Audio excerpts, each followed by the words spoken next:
এই দেখো, জিরের গুঁড়ো, হলুদ গুঁড়ো, কাশ্মীরি লঙ্কার গুঁড়ো, সামান্য একটু গোলমরিচের গুঁড়ো, নুন, এইটা দিয়ে আমি মাছের ঝোলটা করব। তাহলে এই মশলাটা এখন আমি ভিজিয়ে রাখছি।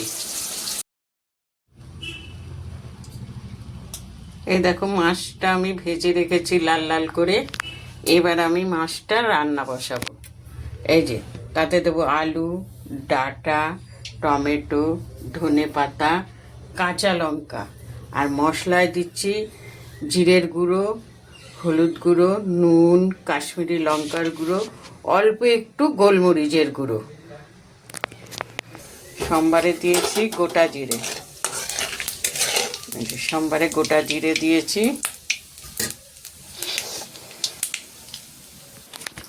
দিয়ে দিলাম আলু,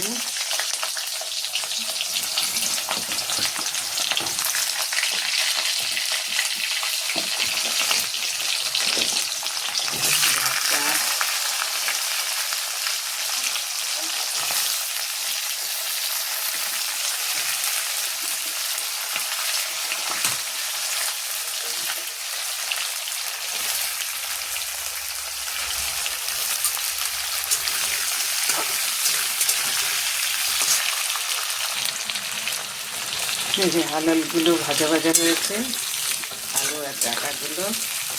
এবার দিয়ে দেবো টমেটো।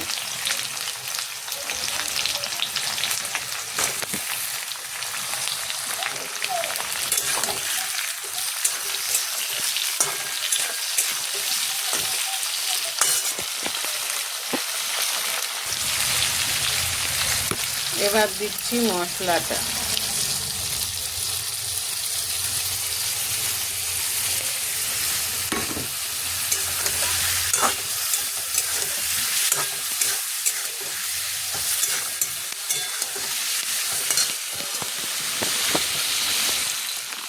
মশলাটা কষা হয়ে গেছে, এবার জল দিয়ে দেবো পরিমাণ মতো।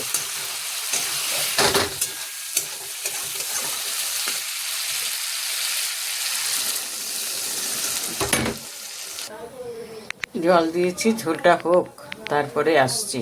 চলো এবার মাছগুলো দিয়ে দেই ঝোলে।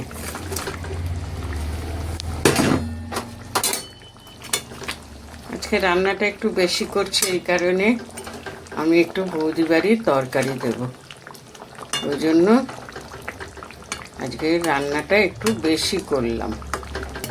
ঠিক আছে, ওরা আমাকে এতটাই ভালোবাসে যা বলার মতো কথা না।